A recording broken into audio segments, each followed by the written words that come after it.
I guess first of all, inactives, anything we should know injury-wise?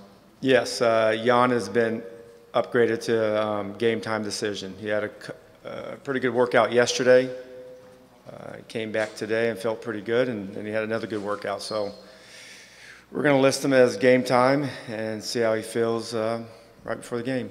But he's definitely active.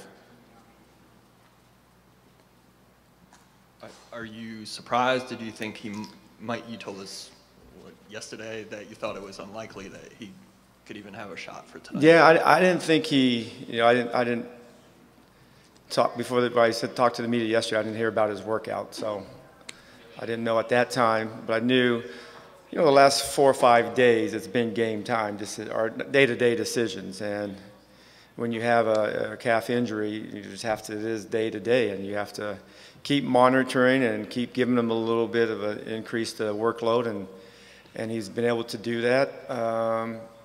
Give him credit. He's wanted to get out there the last couple of games, but we have to be, cautious on that because, like anything, you never know. It can, knock on wood, no injuries tonight on both teams, and a healthy player can get hurt. But he's felt great today, so it's good. It's good. If he does play, I don't anticipate a lot of minutes, but just a few minutes here and there can help. He's a big-time rim protector and rebounder, and he knows how to play pick and roll.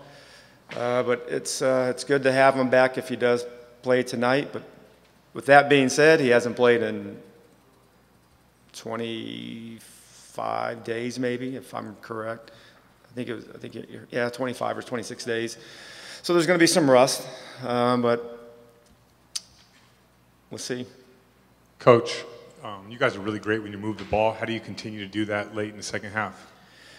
We have to do that. We have to keep the offense moving and keep their defense moving. I think then they have really, really good perimeter defenders that their DNA is to be aggressive and bottle you up, and we have to keep them moving, and we have to do a better job with that.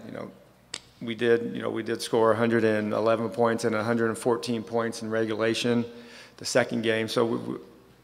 But you're always trying to figure out ways to get better. But we have to figure out ways to stop the Celtics from offensive rebounding and also getting clean looks on the three-point line. What are some of the same things that you've seen looking at film over the last couple of days from Brandon Jennings that you think that he can help out the second unit, helping them bring the ball up the court and get into the stats a little bit faster? Yeah, he hasn't played a lot of minutes, and his minutes have gone down like a lot of players have once the playoffs happen. But I try to give him a few more minutes. Maybe let him handle the ball a little more when he's in the game with John. And sometimes that's hard to do because John is one of the best in the league at handling the ball. It's something that we've talked about as a staff, and hopefully tonight we can do a little more of that. He's had some great games at home, so hopefully he has a good game and impacts the game tonight with his 10, 12 minutes. Coach. Yeah, Isaiah Thomas had 2 fouls in the first quarter, and I'm wondering how much that impacted the game, right? No.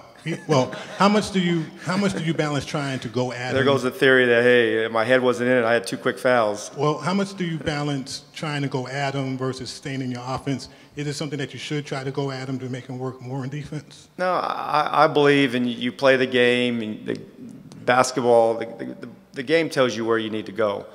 I'm not one that tries to attack matchups at all times. If it's a mismatch and you can have an opportunity to get a clean look, you do. But you look at him, and most of the world looks at his size, but I don't look at his size. I look at his toughness. That guy is one of the best players in the league, and he does it with toughness. And obviously he's skilled. He has the way he can get around with the basketball. He goes anywhere he wants to go. He can score, but he has toughness that is, you can't, if you had the guys with that toughness, you put yourself in a position to win every night. And anybody that guards John is going to have a tough night because John is so good. Anybody who guards Isaiah is going to have a tough night because he's so good. But I think the game just keep moving the ball and trying to find good looks. And, we've been pretty good with that all season. We've shot a good percentage all season long, and we've scored enough points these last 2 games.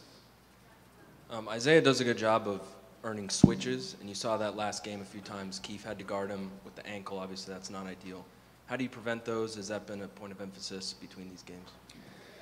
Well, late in games, sometimes we go to some switches, and we've had success, and that particular moment wasn't successful, but sometimes you got to play the percentages, and we have to do a better job of keeping him from getting the easy looks. He's had a lot of great games, but when he's had seems like 2 things that really happen. He gets to the free throw line a ton, and he makes and takes a lot of threes. I think he was 6 for 11 from 3 and 12 for 13 from the free throw line. You're going to take away his transition points and take away his 3-point opportunities in transition, and try to do your best to not foul him. It's hard to do. He's so like I said, he gets anywhere he wants just because he's so good at doing it, and he gets those calls, and we have to keep him off the line.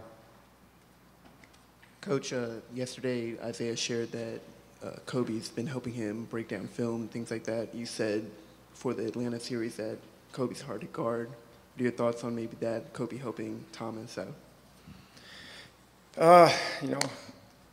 Kobe's, my off season, I live in Orange County. Kobe lives there. He's talked to me today about how to stop him on defense. So we'll see. We'll see how good of a coach he is. Either he's a really good offensive coach and a bad defensive coach, or the other way around. So. Scotty, yesterday Jay Crowder suggested that they have a pretty good idea of plays that are called for Brad. How do you, at this time of the year, try to counteract that in terms of your terminology? Because it just seems like you've probably played them enough where they know the plays, but how do you change it up for Brad? Well, we got to do a better job of moving them. I think if I can remember, he had 27 in the first game. I think they knew those same calls. And then he had a 31 during the regular season. He had a bad shooting night.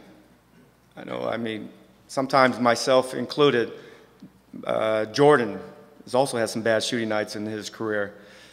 Players have bad shooting nights, and he had a bad shooting night. Give Boston credit. They did a great job of getting into all of our shooters, and that happens. We have to be able to counter that, move them around a little more, so they're not allowed to, bottle him up and keep him in one spot. And that's my job, that's Brad's job, that's John's job, that's our entire staff's job, is to find that.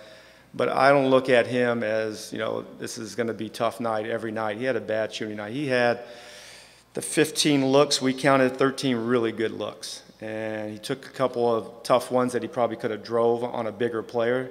But other than that, you have to, I like to get him more looks in the 15. So he's a big part of what we do, and we need points out of him. But with that, we still had a chance to win being up, up 6, and we gave up 2 threes. Scott, it's kind of a well-known fact that no team has come back from a 3-0 deficit in the NBA playoffs. Do you communicate that to your guys, or do they just know that sense of urgency? I don't communicate with the guys. I just focus on tonight's game. That definitely, I understand that, it being around the league long enough, but you can't worry about the hypotheticals. We have to take care of tonight. If we take care of tonight, we have a chance to tie it up Sunday.